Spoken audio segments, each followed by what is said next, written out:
So if you look, can you look here for me at my hand?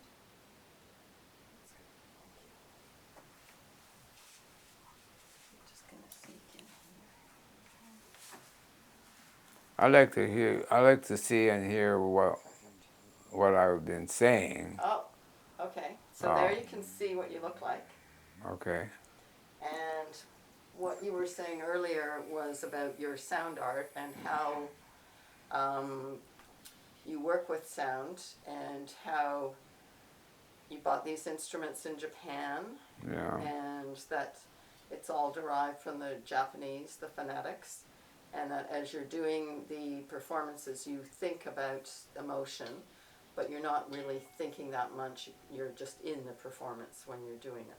Okay. And then we talked about the fact that you've got a few things coming up in the future, which is great. And you talked about being 91 and riding your little scooter and falling. But I'd like to also ask you just about, if I think about it, I'm 67, right? Yeah. And you're 91.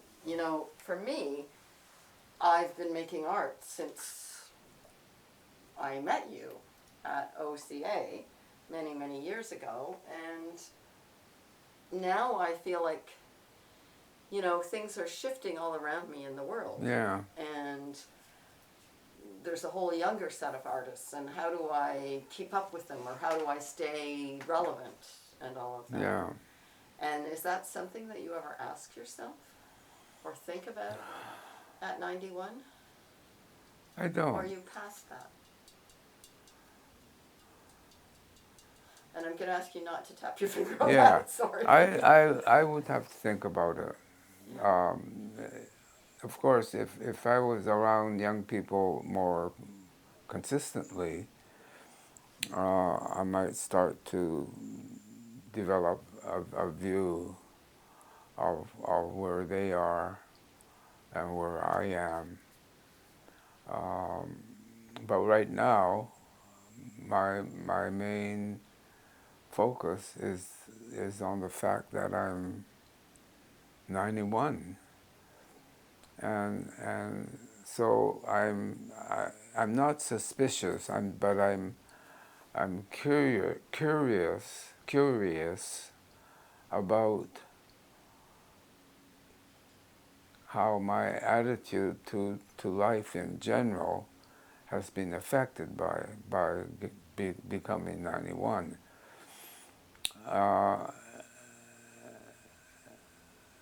And it comes and goes. It comes and goes. And sometimes I have a clear view of where I am in relation to what's going on around me. And what's going around me is this. I spend a lot of time here. I spend a lot of time making art. And I don't go downtown because it's crazy. And my views change, especially if I meet a young person and they start talking about where they're at, and I go, boy, oh wow, I haven't even thought about that, and I begin to develop some kind of sensitivity to where they're coming from, and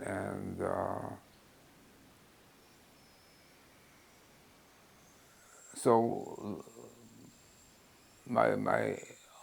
the question that always arises for me is do I think that my view of the world is accurate? Do I think that my views of the world is compassionate? Or am I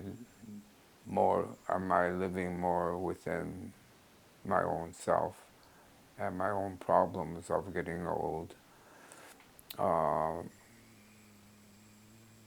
but I think that having more contact with young people is very, very important to me, and so it's one of the reasons why I said I'll do this show at OCA, because they'll look at me and have a point of view, and I'll look at them and have a point of view, and if I have enough time to talk to them, who knows what will arise under those circumstances. And so on the one hand, I try to see the world in its reality, and I always ask myself, well, how accurate is it? Because you never know. You never know how my view of the world is affected by my actual environment, which is, I can't think of a better place to be living. And how horrific it must be to be hiding and suddenly the bombs begin to fall.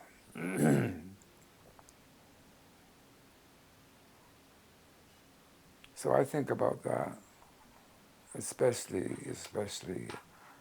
after I read about the accounts of the suffering that they're going through right now. And I think, wow, how lucky am I? So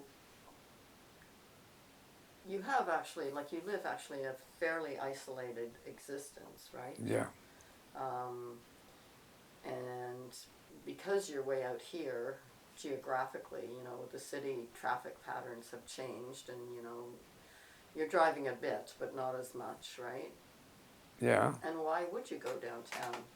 Oh, no reason. Exactly. But also a very big part of your life is taken up with caring for your wife, right? That's right. And that's challenging. And then, yeah, that's. Means you have to be I mean, here. it's all very important to get a clear view of where I am. I tend to see myself within this idyllic environment and say, wow. But truthfully, I have no idea of the degree to which there's suffering out there. I mean, God. So,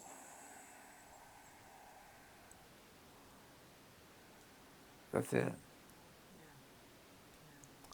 And try to get a real view of the world, my world, in relation to what's going on out there. Right. So you still watch news and you keep yourself very informed. Oh yeah. Yeah. But it's really, it's not as real to me as it should be. Why do you say as it should be, though?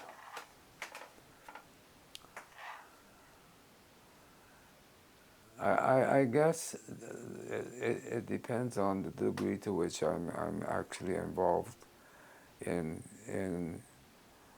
understanding what's going on. And it's difficult to do that from here. I mean, it's just horrific. It's true. The world doesn't seem to be in a good place. Yeah. Yeah, no. I feel for our young people. I do too. Yeah. Yeah. So you're still also making physical art. Yeah.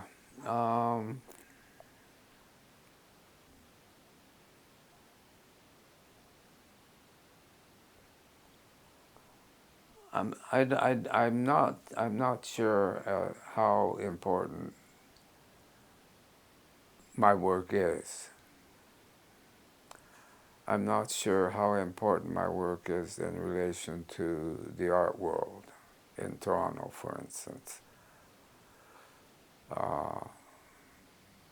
So I'm constantly, the question arises. You know, I look at the stuff I'm doing, and then I go, well, it's not bad. It's it's where my head is at right now. Um, but I often ask myself seriously, is it any good? Uh, or is it bullshit? Or is it something else?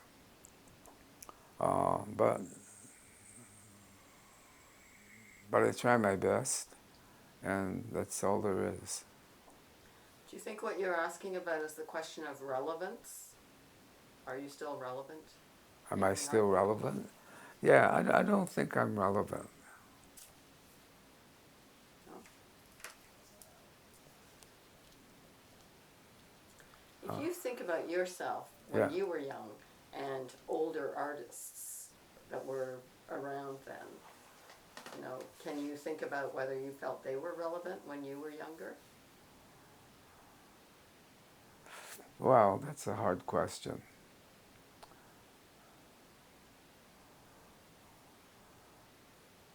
I Wait, remember when wait, I was younger that I looked up to a lot of older artists and, you know, wanted to be like them. But most of those older artists were probably in their 40s.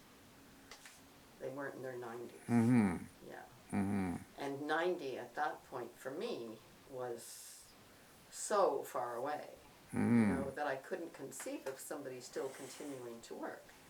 But I think that, you know, if I look at people like Michael Snow, he was working up until he passed away at 94, right? That's right. So, Yeah, you know, he never stopped. and if you think about your peer group and Mm-hmm. you within that peer group, you know, I realize that a lot of them have gone, but do you feel like they're still relevant and you within that peer group perhaps have relevance? Um, I don't know. I part of me will look at these things that I've made, and I would ask that question: is it relevant? Um,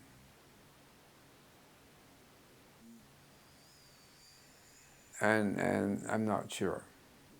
I don't know if you're ever sure. Someone like Mike Snow, intellectually, they probably have a clearer picture of where they stand and from where they're functioning.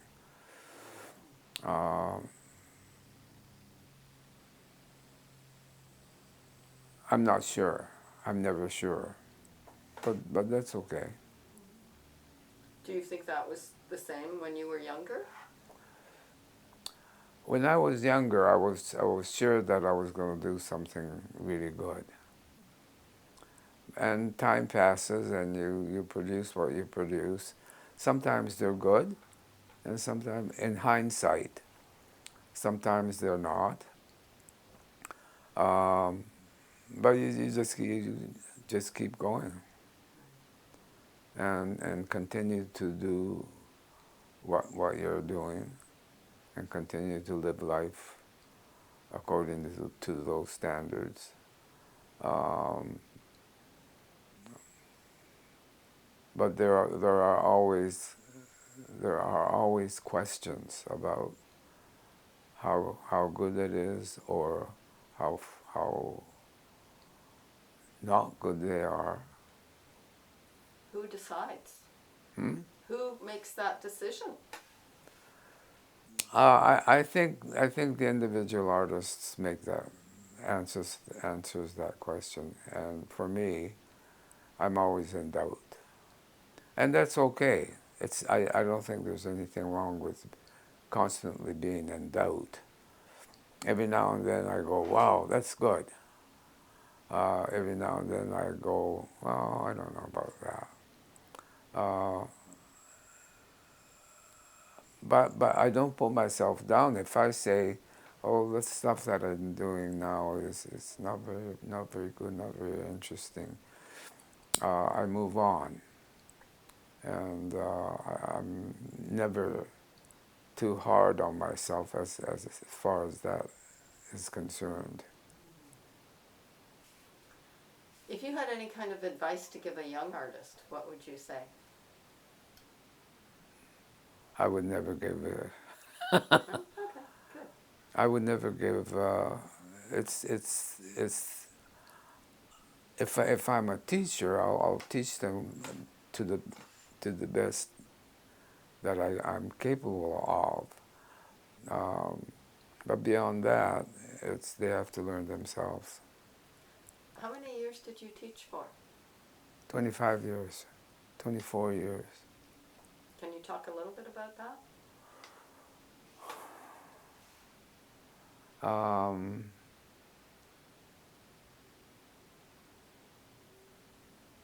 it was okay. It was a good life. Um, I certainly loved working with the younger generation, and I tried to present them with assignments and problems that I thought would be useful and would show them or show them an experience that is wonderful in many ways, very difficult in many ways. Um, And could you just tell me, just because I know it, but I need to have it on film, where you taught and for how many years? I taught at York for a couple of years. When I quit architecture, I taught at York was my first job, and then there was another school that was for what was it called? New School, New School, and I taught there. I taught sculpture, and I can't remember very much about it. And then OCA, I was offered a job at OCA, and that eventually became a full-time job. And I was part of the faculty. What was it called? Not New School. There was a term which we used to use for for a specific department. Was it experimental sculpture? Experimental art. Um,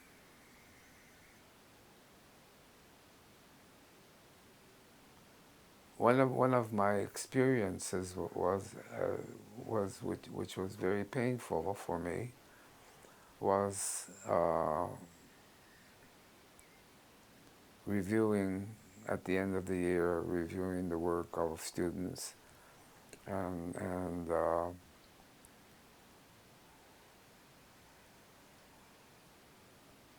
and it was an unfortunate experience because the students were there.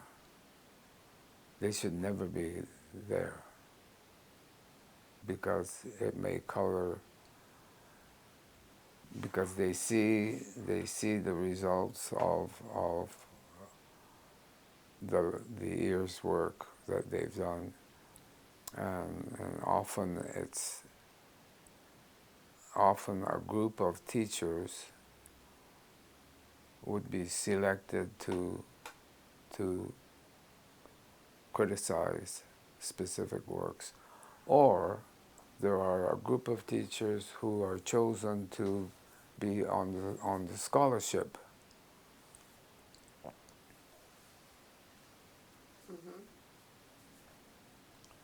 And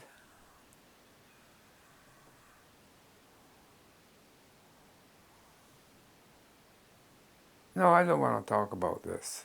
No? No. Okay. No problem. It was a very painful experience. Huh. You felt the students shouldn't be marked, but if you don't want to talk about it, it's okay.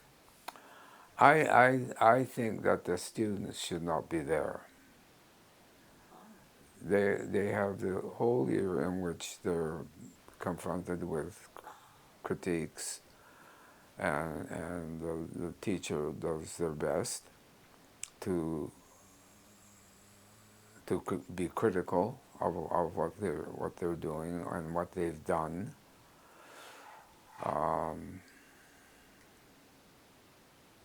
But when it comes to the final analysis of choosing a scholarship finalist, they should not be there. No. No. That's so horrible. Oh well. Anyway, we don't have to talk about that. Yeah. But They've spent the whole year with a number of teachers who try to be critical and who try to help them where they think they need the most help. And at the end of the year, here it is. And if you've applied for a scholarship standing, you shouldn't be there. no. The instructors or the jury should be able to make up their minds without the possibility of students being Yeah. hurt or whatever. Yeah. No, I could see that would be quite cruel, actually. It'd be cruel. Yeah. Yeah.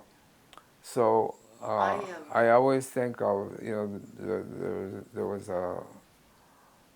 I read in one of the architectural magazines, Mies van der Rohe was asked to be the judge of this particular competition. And he was the only judge. And there are like 6 or 7 architects involved in this competition. And he would be in a wheelchair, and they would be pushing them through the each solution as it was presented, and he would go, no, no, no, no, yes, no, no, no. It would be so hard for the no people. And then he said, that's it. Goodbye.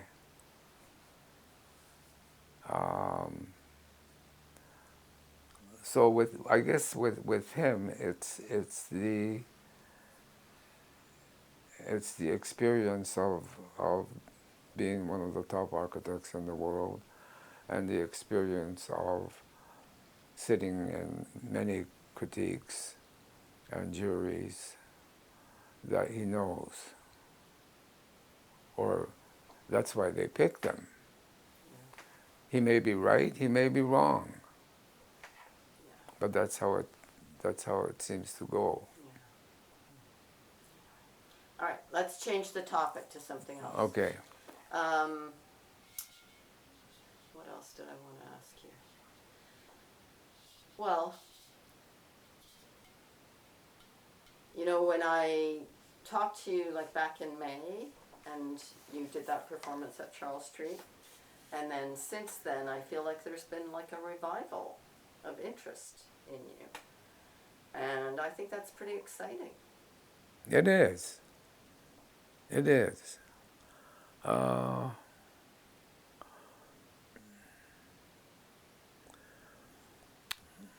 I have no recollection about my performances,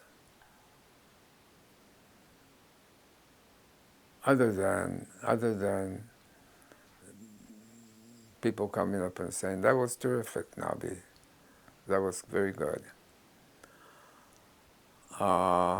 And I go, "Well, thank you very much."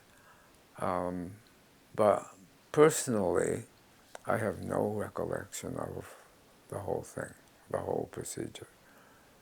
Well, I could show you the film of you doing it at Charles Street if you wanted. Oh, okay. Yeah. Yeah, I that could would be send good. it to you, yeah. Yeah, Yeah. because a lot of people thought it was good, Really good. and those that didn't think that it was good didn't Say so. didn't say say, "Hey, Nabi, that was shit." It's a good thing. Yeah. Yeah. So Yeah. it's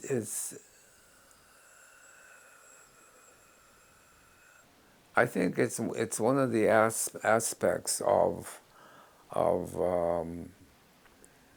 performances that are ad lib.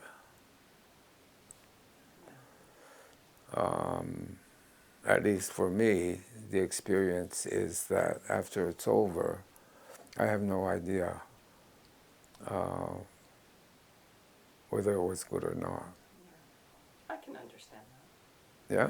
Yeah, totally. Yeah, because you're immersed in it. So you're being in the performance rather than thinking about the performance.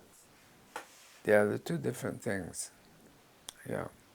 Sometimes I stay awake at night and I go through a performance and I can't really clearly define exactly what it is that I achieved or whether it was good or not very good. I think the thing to do is to just keep moving. Yeah. Yeah.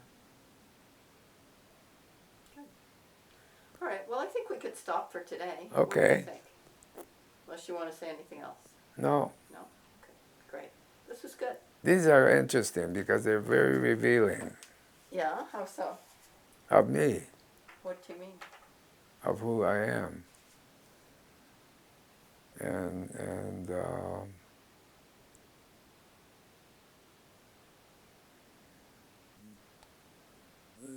the degree to which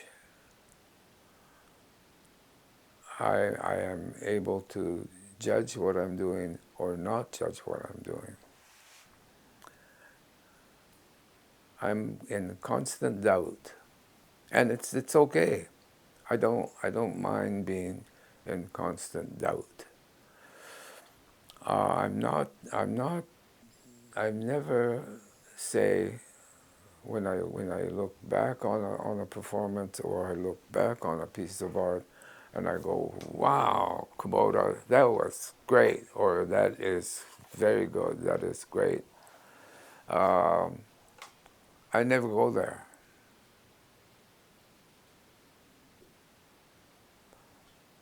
Because there never has been in my life a clear answer to that question. But that's okay. Doubt is very useful.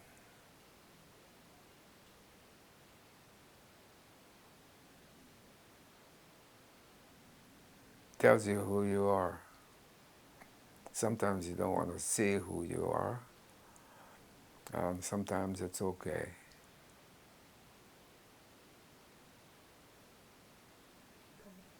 And then the end of life. Right. How do you feel about that? Nothing. There's nothing you can do about that. But it's coming. You know, I'm 91. I figure, well, if I go to 95, I'll say, thank you, Lord. Uh, it's been a trip, or not. I mean, there's always with I don't know if it's with everybody or whether it's me. I know, I seem to know very, very few people, not necessarily artists, who have a very clear view of their life. There's always doubts. Um, I have doubts where I think, oh, I should have done it this way, or I should have done it that way. But that's part of who you are and how you function in this society. I think that's probably one of the reasons why I had thoughts about studying Buddhism to the degree that I was, thinking maybe there's an answer there. And I don't know. I didn't go through with it.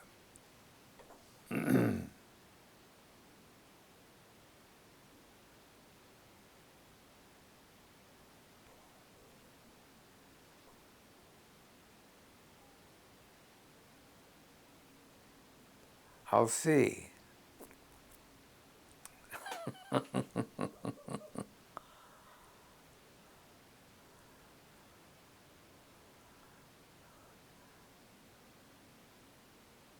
Yeah, I know very few people who are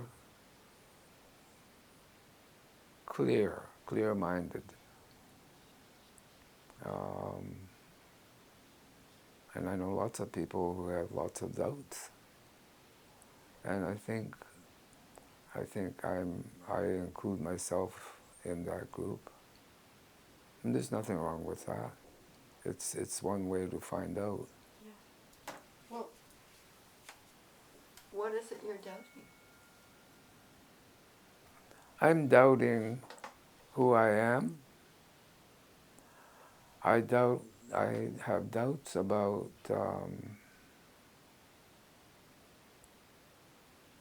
how clearly I respond to any particular problems.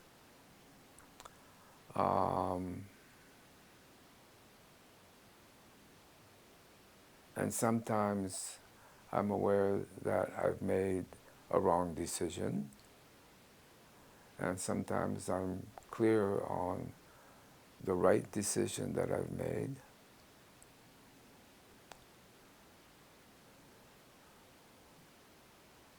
But I don't necessarily blame myself or punish myself for failings. And I think that's very important. You can't win them all.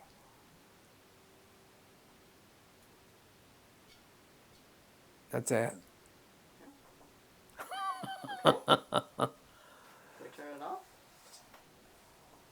Well, when you reach 91, you begin to think about you begin to look back at your life. And sometimes you say, that was a great time. And that was not a very great time.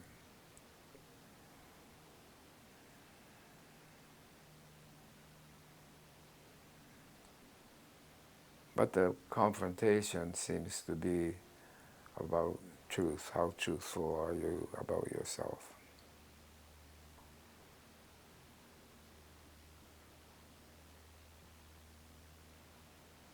I think you can still have a good time and be truthful about who you are.